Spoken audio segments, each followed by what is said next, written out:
31 August transfer window বন্ধ হয়েছে ভারতীয় ফুটবলে তথা বিশ্ব ফুটবলে এবং এই মরশুমে আইএসএলে এরকম অনেক বিদেশিরা এসছেন যারা যথেষ্ট নামকরা এবং যথেষ্ট পেডিগ্রি নিয়ে ভারতে আসছেন ভারতের মাটি কাঁপাতে। তো আজকে সেরকমই কয়েকটা বিদেশি সম্পর্কে আমরা আলোচনা করব যারা নতুন সাইনিং হয়ে এসছেন এবং এক্সিস্টিং যে বিদেশিরা রয়েছেন তাদের সম্পর্কে আলোচনা করব, অর্থাৎ টপ 10 ফরেন সাইনিংস এইবার আইএসএলে কারা ছিলেন। আজকে সেই বিষয়ে একটা আলোচনা আমরা করতে চলেছি এই ভিডিওতে। তো ভিডিওটা ভালো লাগলে লাইক এবং শেয়ার করতে কিন্তু একদম ভুলবে না। যারা প্রথমবার এসেছো এই চ্যানেলে এবং এখনো এই চ্যানেলটাকে সাবস্ক্রাইব করনি অবশ্যই সাবস্ক্রাইব করে নিও এরকম ডেইলি ইন্ডিয়ান ফুটবল আপডেট পাওয়ার জন্য। আপাতত চলো শুরু করব আজকের লিস্টের প্রথম বিদেশিকে নিয়ে। তোমাদের আগেই বলে দিই যে এখানে কিন্তু আমি কোনো রকমের র্যাঙ্কিং করছি না, অর্থাৎ প্রথম যেই প্লেয়ারের সম্পর্কে আলোচনা করলাম তিনি সব থেকে খারাপ আর একেবারে শেষে যার সম্পর্কে আলোচনা করলাম তিনি সব থেকে ভালো, এরকম কিন্তু নয়। তো এটা কিন্তু ফার্স্টেই ক্ল্যারিফাই করে দিলাম। তো ফার্স্টেই যে বিদেশি সম্পর্কে আমরা আলোচনা করব তিনি হচ্ছেন কেরালা ব্লাস্টার্সের নতুন স্ট্রাইকার জিসাস জিমেনেজ। অনেকেই হেসুস হিমেনেজ বলেন, এটা তাদের ব্যক্তিগত ব্যাপার। অনেকে, আমি জানি এক্স্যাক্টলি কখন হেসুস বলা হয় আর কখন জিসাস বলা হয় এই সম্পর্কে আমি কোনো আইডিয়া নেই, তবে আমি নিজে হিমেনেজ বলতে বেশি পছন্দ করছি জিমেনেজের থেকে, তো আমি হিমেনেজই বলছি। তো তিনি নতুন স্ট্রাইকার কেরালা ব্লাস্টার্সের। অনেক দিন ধরেই অনেক রকম প্লেয়ারদের সাথে আলোচনা করার পরে ফাইনালি কেরালা ব্লাস্টার্স তাদের ডিমিত্রিয়স দিয়ামান্টাকসের রিপ্লেসমেন্ট খুঁজে পেয়েছে এবং তিনি হচ্ছেন এই 30 বছরের স্প্যানিশ স্ট্রাইকার। যথেষ্ট ভালো পেডিগ্রি তার মধ্যে রয়েছে, বয়সটা নেহাতি 30 বলে আরও বেশি মনে হচ্ছে তিনি কিন্তু জ্বলে উঠতে পারেন আইএসএলে। এবং তোমাদেরকে বলে দিই যে এই প্লেয়ারটি এমএলএসে খেলেছে এবং এমএলএসে তার একটা পরিচয় আছে, তার একটা রেসপেক্ট রয়েছে সেখানে। অনেকেই বলেন যে এমএলএসে খুব ভালো খেলতেন তিনি এবং সেখানে ডালাস, টরন্টোর মতন টিমদের সাথে খেলেছেন, তো ন্যাচারালি তার এক্সপিরিয়েন্স প্রচুর রয়েছে। এবং লাস্ট তিনি খেলছিলেন গ্রিসের টপ ডিভিশনে ওএফআই ক্রেটে এফসি বলে একটি ক্লাবে, যেখান থেকে ইনফ্যাক্ট তোমাদের বলে দিই যে অনেক প্লেয়ার্সরাই কিন্তু এই মুহূর্তে আইএসএল রয়েছেন। তোমরা যদি দেখো ভালো করে ঘাটো বাকি বিদেশিদেরও, তাহলে দেখবে যে এরকম বহু আইএসএল প্লেয়ার্স রয়েছেন যারা এই মুহূর্তে খেলছেন এবং আগে খেলে গেছেন, যাদের লিঙ্ক রয়েছে এই পার্টিকুলার ক্লাবটির সাথে। তো যাই হোক, খুব ইন্টারেস্টিং একটা সাইনিং, অনেক দেখে শুনে কিন্তু এই সাইনিংটা করা হয়েছে। আই থিঙ্ক 7 কোটির উপরে তার মার্কেট ভ্যালু, তো বুঝিয়ে দেয় যে প্লেয়ারটির এখনো কিন্তু ভালো সুনাম রয়েছে, যেই কারণে তার মার্কেট ভ্যালু এতটা হাই। যার ফলে তিনি যদি ভালো করে নোয়া সাডুই বা লুনার সাথে কম্বাইন করতে পারেন তাহলে কিন্তু ডেফিনেটলি দিয়ামান্টাকসের প্রপার রিপ্লেসমেন্ট তিনি হতে পারেন বলে আমি মনে করি। আর যখন আমরা নোয়া সাডুইর কথা বললামই, তো তিনি হচ্ছেন এই লিস্টে আমার 2 নম্বর প্লেয়ার। তিনিও নতুন সাইনিং করেছেন গোয়া থেকে, সবেমাত্র তিনি কেরালা ব্লাস্টার্সে গেছেন এবং ভালো ছন্দে রয়েছেন। দুরান্তি কাপের গোল্ডেন বুট জিতেছেন, 6টা গোল করেছেন এবং ইনফ্যাক্ট দলের সাথে খুব ভালোভাবে মিশে গেছেন। গোয়াতে একটা আউটস্ট্যান্ডিং প্লেয়ার তিনি ছিলেন, বেশ ভালো গোল কনভার্জন রেট রয়েছে। আমি একটা স্ট্রাইকারদেরকে নিয়ে ভিডিও বানিয়েছিলাম, তোমরা চাইলে সেই ভিডিও দেখতে পারো, আমি নিচে ডেসক্রিপশন বক্সে লিঙ্ক দিয়ে রাখবো। বাট সেখানেও আমি আলোচনা করেছিলাম যে এই সিজনে নোয়া সাডুইর চান্স রয়েছে গোল্ডেন বুট জেতার এবং তিনি অলরেডি একটা টুর্নামেন্টে সেই গোল্ডেন বুট জিতে নিয়েছেন। তো Noah Sadaoui is definitely going to be a foreigner to look out for. এবং কেরালা ব্লাস্টার্সের ওভারঅল আপফ্রন্টে যে সাইনিংসগুলো এই মুহূর্তে রয়েছে সেটা যথেষ্ট শক্তিশালী বলে আমি মনে করি। যাদের ফরেন ব্রিগেড ভীষণ স্ট্রং, ইন্ডিয়ান ব্রিগেড একটু উইক আমি মনে করছি, বাট আপফ্রন্টে তাদের যে ফায়ার পাওয়ার রয়েছে সেটা কিন্তু যে কোনো ম্যাচে ক্লিক করলে ধ্বংস হয়ে যেতে পারে অপোনেন্টের ডিফেন্স বলে আমি মনে করছি। চলে আসবো এবার আমরা আজকে পরবর্তী প্লেয়ারের সম্পর্কে আলোচনা করতে এবং তিনি হচ্ছেন এফসি গোয়ার আরমান্দো সাডিকু। তো নোয়া সাডুই গোয়া ছেড়ে যাওয়াতে গোয়ার একটা প্লেয়ার দরকার ছিল যিনি কিনা একজন মোবাইল স্ট্রাইকার হিসেবে খেলতে পারেন এবং তাদের কাছে যখন অপরচুনিটি এলো আরমান্দো সাডিকুকে সাইন করার, Goa did not let go of that opportunity.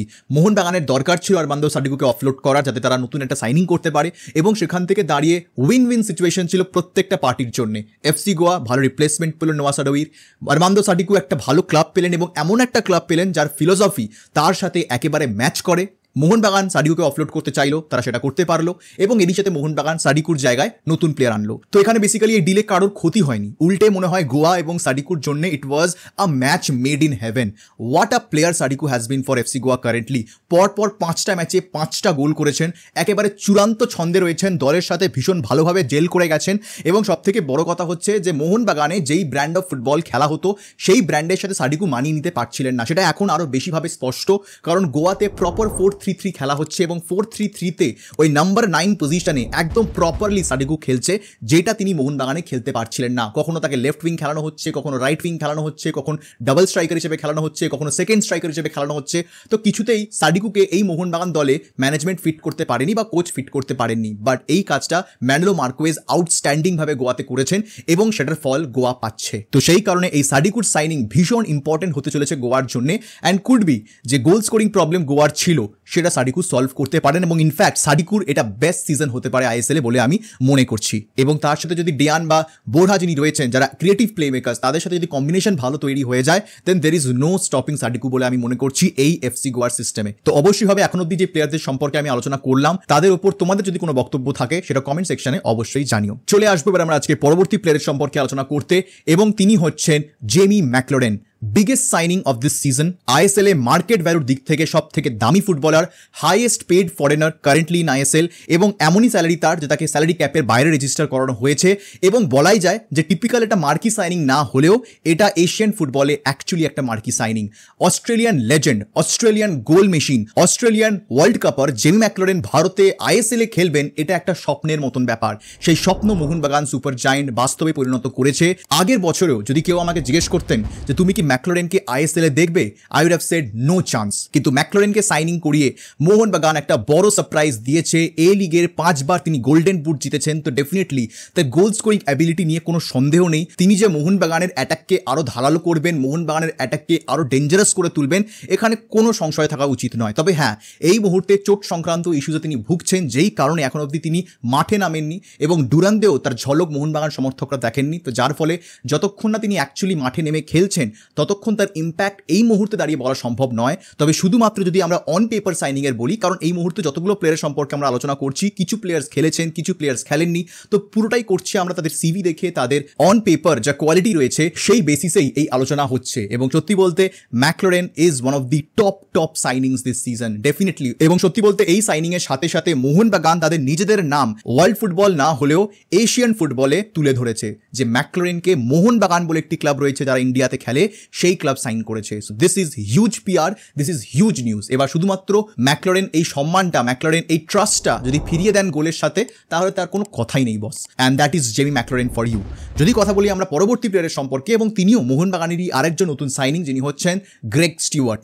আরও একটা আউটস্ট্যান্ডিং সাইনিং। আমরা আগেও আলোচনা করছিলাম যে আর্মান্দো সাডিকুকে অফলোড করেই গ্রেগ স্টিওয়ার্টের ঘোষণা মোহনবাগান করেছিল। এখানে যথেষ্ট ক্রিটিসিজম রয়েছে এই সাইনিংটাকে নিয়ে, তো আমি সেই বিষয়তে যাচ্ছি না। তবে শুধুমাত্র আমরা যদি প্লেয়ারের পার্সপেক্টিভ থেকে দেখি, তাহলে এরকম একটা প্লেয়ার যার ইন্ডিয়ান ফুটবলে এত ভালো গোল কন্ট্রিবিউশন রয়েছে, দুবার আইএসএল শিল্ড জিতেছেন এবং সব থেকে বড় কথা হচ্ছে আইএসএলটাকে এবারে হাতের তালুর মতন তিনি জানেন। তো সেরকম একটা সাইনিং যে মোহনবাগানকে সাহায্য করবে, এটা খুব স্বাভাবিক একটা ব্যাপার। এবং অলরেডি ডুরান্ড কাপে আমরা গ্রেগ স্টিওয়ার্টের ঝলক দেখেছি।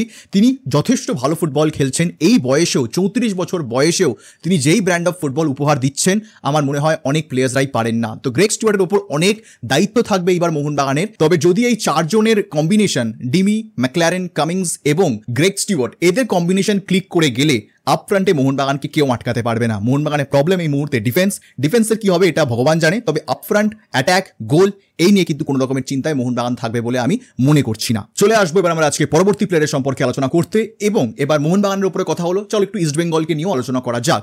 এবং এখানে ইস্টবেঙ্গল যাকে সাইন করেছে, এরা ইস্টবেঙ্গলের সিজন ঘুরিয়ে দিতে পারে। প্রথমজন মাদি তালাল, গতবারের হাইয়েস্ট অ্যাসিস্ট প্রোভাইডার এবং আই থিঙ্ক অনলি ফরেনার যিনি হুগো বুমুর পরে 10টার উপরে গোল অ্যাসিস্ট করেছেন এবং প্রায় আই থিঙ্ক 16টা গোল কন্ট্রিবিউশন তার রয়েছে লাস্ট ইয়ার। তো এরকম একটা প্লেয়ার যখন একটা দলে আসে, তিনি যে কোনো দলের খেলা পাল্টে দিতে পারেন এবং ইস্টবেঙ্গলে সেই জিনিসই দেখা যাচ্ছে। যেরকম ফ্লুইড ফুটবল তার আপফ্রন্টে খেলছে, ইভেন কি দুরান্ত কাপেও আমরা অনেক ঝলক দেখেছি যেখানে মাদি তালালের ম্যাজিক ইস্টবেঙ্গলকে গোল এনে দিয়েছে, নিজেও তিনি গোল করেছেন। এবং বলাই যায় যে one of the biggest signings for East Bengal in recent years. এবং আইএসএলও মাদি তালাল এবং ডিমিত্রিয়স ডিয়ামান্টোকসকে যে একই ট্রান্সফার উইন্ডোতে ইস্টবেঙ্গল সাইনিং করতে পারবে, এটা হয়তো কেউ স্বপ্নেও ভাবেনি। একেবারে ডিরেক্ট হাইয়েস্ট অ্যাসিস্ট প্রোভাইডার এবং গোল্ডেন বুট উইনার দুজনকে ইস্টবেঙ্গল সাইন করিয়ে একটা বড় চমক দিয়েছে। তো ডিয়ামান্টোকসও কিন্তু এই ইস্টবেঙ্গল দলকে একটা অন্য উচ্চতায় নিয়ে যেতে পারে বলে আমি মনে করি। তার কম্বিনেশন এখনো অবধি ঠিকঠাক ক্লিক করেনি মাদি তালাল বা সাউল ক্রেসপোর সাথে, তবে তারা একসাথে কটা ম্যাচই বা খেলেছে, এরা তিনজনে একসাথে খুব কম মিনিটস পেয়েছে, যার ফলে ডিয়ামান্টোকস এবং মাদি তালাল যত খেলবেন এই দলটার সাথে আইএসএল ডেফিনেটলি আমার মনে হয় প্রথম কয়েকটা ম্যাচ একটু সময় লাগবে। তবে এই দলের মধ্যে সেই কোয়ালিটি রয়েছে, এই দুটো প্লেয়ারের মধ্যে সেই কোয়ালিটি রয়েছে যেখান থেকে দাঁড়িয়ে ইস্টবেঙ্গলকে তারা টপ 6-এ ফিনিশ করাতে পারে। ইভেন কি top 4 should be the target for East Bengal বলে আমি মনে করছি with this current team. Definitely ভীষণ ডিফিকাল্ট হবে সেটা অ্যাচিভ করা, বিকজ এইবারের আইএসএলে প্রত্যেকটা টিম খুবই স্ট্রং, মানে খুব হার্ডলি একটা বা দুটো ক্লাব আছে, Hyderabad being one of them, but তাছাড়া বাকি যদি আমরা ক্লাবস দেখি তারা দলের পেডিগ্রি যদি আমরা দেখি, ফরেনার হোক ইন্ডিয়ান হোক, ভীষণ ব্যালেন্স প্রত্যেকটা দল এবং ইকুয়ালি স্ট্রং বলে আমি মনে করছি। এবং এই প্রত্যেকটা বিদেশি যাদের নাম আমি উল্লেখ করছি, এরা গেম চেঞ্জার হতে পারে তাদের নিজেদের রেসপেক্টিভ ক্লাবসদের জন্য, যার ফলে এই বিদেশিরা কিরকম খেলছেন এই সিজনে এটা দেখার জন্য আমি মুখে রয়েছি। তবে ডিয়ামান্টাকস এবং মাদিতালাল এরা নিজেদের পিক ফর্মে যে কোনো অপোনেন্টের ডিফেন্সে ঘুম কাটতে পারে বলে আমি মনে করি। তো দেখা যাক যে এরা নিজেদের পিক ইস্ট বেঙ্গলে রিচ করতে পারে কিনা। পিক মানে পিক ফিটনেস, পিক পারফরমেন্স, যদি তারা সেটা অ্যাচিভ করতে পারে তাহলে মাদিতালালের ম্যাজিক এবং ডিয়ামান্টাকসের বাঁপা ইস্ট বেঙ্গলকে সরাসরি টপ 4-এ পৌঁছে দিতে পারে বলে আমি মনে করছি। যদি কথা বলি আমরা এবার পরবর্তী প্লেয়ারের, তাহলে তিনি হচ্ছেন ওডিশা এফসির হুগো বুমু, আরও একজন ফুটবলার যাকে মোহনবাগান ছাড়তে বাধ্য হয়েছে। ইভেন কি তাকে তো আগের উইন্টার ট্রান্সফার উইন্ডোতেই আনরেজিস্টার মোহনবাগান করে ফেলেছিল জনি কাউকে রেজিস্টার করানোর জন্য। তো মোটামুটি বলা যায় যে 6 মাস তিনি ফুটবলের থেকে দূরে ছিলেন। তাকে যেরকমভাবে মোহনবাগান ট্রিট করেছে, আই থিঙ্ক তার লেভেলের সেই প্লেয়ারের সেটা ডিজার্ভ তিনি করেন না। তবে ডেফিনেটলি মোহনবাগানের সাথে অনেক ভালো মুহূর্তও তিনি কাটিয়েছেন, তবে হাবাসের সাথে কোনো মুহূর্তই তার ভালো ছিল বলে আমি মনে করি না। তবে হুগো বুমু এমন একজন footballer, I think he is one of the greatest attacking midfielders to have ever played in the ISL. ও যেভাবে পাসেস খুঁজে বার করে, যেরকমভাবে বক্সের মধ্যে ঢুকে পড়ে, যেরকমভাবে নিজেও গোল করেন, গোল করান, এই কোয়ালিটি এরকম কমপ্লিট প্লেয়ার অনেক কমই আছেন আইএসএলে এবং Hugo Boumous is one of them. ওড়িশাতে অলরেডি তিনি কিন্তু ভালো ছন্দে রয়েছেন। ওড়িশা এফসিকে ভাউ সাহেব বান্ডোটকার ট্রফির ফাইনালে তুলেছেন, ইভেন কি ব্রিসবেন রোডের এগেনস্টে 2টো গোল করেছেন। তো তিনি যে ওড়িশা এফসিতে ভালো খেলবেন এটা আমরা সকলেই জানি। ইনফ্যাক্ট তার কোচ সার্জিও লোবেরা, আর কি চাও, মানে সার্জিও লোবেরা এবং হুগো বুমু মানে হচ্ছে 7 পাকে বাঁধার মতন জুটি। এবং শুধুমাত্র হুগো বুমু বললে ভুল হবে, সার্জিও লোবেরা 3টে অ্যাডপ্টেড ছেলে রয়েছে, একটা হচ্ছেন মোটারা ফল, একজন হচ্ছেন আহমেদ জাহু, আর আরেকজন হচ্ছেন হুগো বুমু। এরা টিপিক্যাল অ্যাডপ্টেড সান আমরা বলতে পারি সার্জিও লোবেরা, এবং এর খারাপ সেন্সে বলছি না, অ্যাকচুয়ালি এরা খারাপ পারফরমেন্স করে না। এমন নয় যে খারাপ পারফরমেন্স করছে তা সত্ত্বেও সার্জিও লোবেরা রেখে দিয়েছেন, না, এরা অন্য কোচের আন্ডারে হয়তো খারাপ খেলে, বাট এই সার্জিও লোবেরার আন্ডারে এদের কি হয় ভগবানই জানে। এরা মানে একেবারে একটা অন্য পর্যায়ে, একটা অন্য লেভেলে খেলে, এবং সেই কারণে ওডিশা অনেক দিন ধরেই চেষ্টা করছিল হুগো বুমুকে নিয়ে আসা, যাতে এই ট্রায়োটা কমপ্লিট হয়। জাহু ফল তো আগে থেকেই ছিল, বুমু খালি মিসিং ছিল। তো ফাইনালি সেই কাজটা রোহন শর্মা করে দেখিয়েছেন এবং এই ট্রায়ো আরও একবার রিউনাইট হয়েছেন সার্জিও লোবেরার সাথে। এবং এই সিজনটা ওডিশা এফসির দিকে আমাদের নজর রাখতে হবে। ইভেন কি সেখানে রয় কৃষ্ণাও রয়েছেন, ডিয়েগো মরিসিও রয়েছে, এবং রয় এবং বুমুর জুটি ভালো ক্লিক করে। আমরা মোহনবাগানে দেখেছি এরা কিন্তু ভালো পারফর্ম করতো একসাথে, যার ফলে Odisha FC is definitely a team to look out for in this ISL. গতবারও তাদের পারফরমেন্স খুব একটা খারাপ ছিল না, they missed out on trophies, এটা ঠিক কথাই, তবে অ্যাজ আ দল তারা ভালোই খেলেছিল এবং যথেষ্ট স্ট্রং অপোজিশন ছিল যে কোনো দলের জন্য।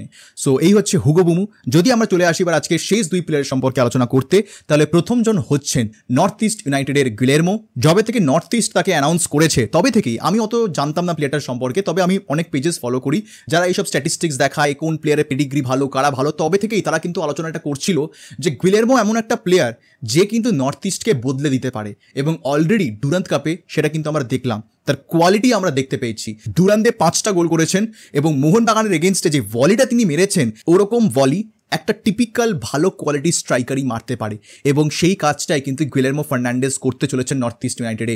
অনেকদিন পর একটা ভালো স্ট্রাইকার নর্থ ইস্ট পেয়েছে, এবং আজারে বলো কি গিলেরমো বলো, এরা দুজনেই কিন্তু গেম চেঞ্জার হতে পারে নর্থ ইস্ট ইউনাইটেডের জন্য। আমি আজারেকেও ভেবেছিলাম লিস্টে রাখবো, অনেক প্লেয়ারদেরকেই বাদ দিতে হয়েছে ইনফ্যাক্ট এই লিস্ট থেকে, যেরকম এডগার মেন্ডেজ একজন বড় প্লেয়ার যিনি এসছেন, তবে তার পারফরমেন্স খুব একটা ইমপ্রেসিভ ছিল না। এই ডুরান্ট কাপে তাকে খেলা দেখে খুব একটা ভালো আমার লাগেনি। আর একজন আছেন মুম্বাই সিটি এফসির জন টোরাল, তবে তার খেলাও আমরা এখন অব্দি দেখিনি। ইভেন কি সাইনিং যথেষ্ট বড়, এটা ঠিক কথাই, তবে compare to the other signings জন টোরালকে আমি এই লিস্ট থেকে বাদ দিতে বাধ্য হয়েছি, এটা তোমরা বলতে পারো। কারণ শুধুমাত্র নতুন সাইনিং বলে নয়, তোমরা দেখবে যে আমরা এই লিস্টে অনেক এক্সিস্টিং ফরেন প্লেয়ার্সদের সম্পর্কেও আলোচনা করেছি। তো এটা খুব ভালো হেলদি একটা ডিসকাশন বলে আমি মনে করি, কারণ এক্সিস্টিং প্লেয়ার্সরাও একটা যথেষ্ট ইম্প্যাক্ট ফেলতে চলেছে বলে আমি মনে করি তাদের নিজেদের নতুন ক্লাবগুলোতে, যার ফলে এই এত লম্বা লিস্ট। আমি তো ফার্স্টে ভেবেছিলাম যে মাত্র 5টা প্লেয়ারকে নিয়ে আলোচনা করবো, কিন্তু দেখলাম করতে গিয়ে সম্ভব নয়, মিনিমাম 10 জনকে নিয়ে তো আলোচনা করতেই হবে। তো সেই কারণে কিছু প্লেয়ারদেরকে আমাকে বাদ দিতে হয়েছে, এটা ঠিক কথাই, বাট দিস ডাজ নট সে যে তারা খারাপ সাইনিং, যথেষ্ট ভালো আরও অনেক সাইনিংস হয়েছে আইএসএলে। আমি তো জাস্ট কিছু প্লেয়ারের কথা বলছি, তবে এরা একেবারে নজর কাড়া নাম করা বিদেশি প্লেয়ার যারা এই মুহূর্তে সুইচ করেছেন ক্লাবস, এই কারণেই তারা এই লিস্টে রয়েছেন। এবং সেই কারণেই আমি এই পুরো লিস্টটা যাকে দিয়ে শেষ করব, তিনি হচ্ছেন আইএসএল এর সব থেকে নটোরিয়াস স্ট্রাইকার হরহে পেরেরা ডিয়াজ। একটা পিস মাইডিও, মানে একটা কিওটিক ফুটবলার, একদম আনপ্রেডিক্টেবল একটা প্লেয়ার, কখন কি খেলবে, পাগলের মতন ছুটে বেড়াবে, গোল করবে, হাহাকার করে চিৎকার করবে, মানে ও মনে হয় শান্তশিষ্টভাবে বসতে শেখেনি, ওই জন্মেছে তারপর থেকে বোধহয় মাটিতে লোটপাট খেতে শুরু করে দিয়েছিল, এরকম একটা প্লেয়ারও, মানে তাকে দেখে ঠান্ডা মাথার প্লেয়ার মনেই হয় না, বাট কাজটা তো করে দিয়ে যায়। বড় সাইনিং ডেফিনেটলি বেঙ্গালুরু এফসির জন্য, একটা ভালো এরকম স্ট্রাইকার তাদের দরকার ছিল, এবং হরে পেরেরা ডিয়াজ উইং খেলতে পারে, স্ট্রাইক খেলতে পারে, এবং সেরকম এডগার মেন্ডেজও উইং খেলতে পারেন, স্ট্রাইকে খেলে দিতে পারেন কোনো ম্যাচ সেন্ট্রাল ফরওয়ার্ড হিসেবে। তো এতে বেঙ্গালুরুর অ্যাটাক অনেক ভার্সাটাইল হবে, এবং হরে পেরেরা ডিয়াজ যে কোনো মুহূর্তে যে কোনো অপোনেন্টের এগেনস্টেই ডেঞ্জারাস, এবং কখন কোন জায়গা থেকে তিনি গোল করে দিয়ে চলে যাবেন, কোথা থেকে ছুটে বল পেয়ে ঢুকিয়ে দেবেন গোলের মধ্যে, নোবডি নোজ, এতটাই আনপ্রেডিক্টেবল একজন স্ট্রাইকারও, এবং যেই ক্লাবেই গেছেন সেই ক্লাবেই সাকসেস পেয়েছেন। তো সেই কারণে হরে Pereyra Diaz is definitely a signing to look out for. তো এই হচ্ছে আমার 10 জনের লিস্ট। অবশ্যই হবে তোমরা কমেন্ট সেকশনে জানি যে তোমাদের কি মনে হয়, যে কোন কোন প্লেয়ারদের তোমাদের মনে হয় যে নজর রাখা উচিত আমাদের, কারা সব থেকে বড় সাইনিং, কমেন্টে অবশ্যই জানিও। আপাতত আজকের ভিডিও আমি এখানেই শেষ করছি, দেখা হবে তোমাদের সাথে পরের ভিডিওতে, আর এই ভিডিও দেখার জন্য তোমাদের সবাইকে জানাবো ধন্যবাদ।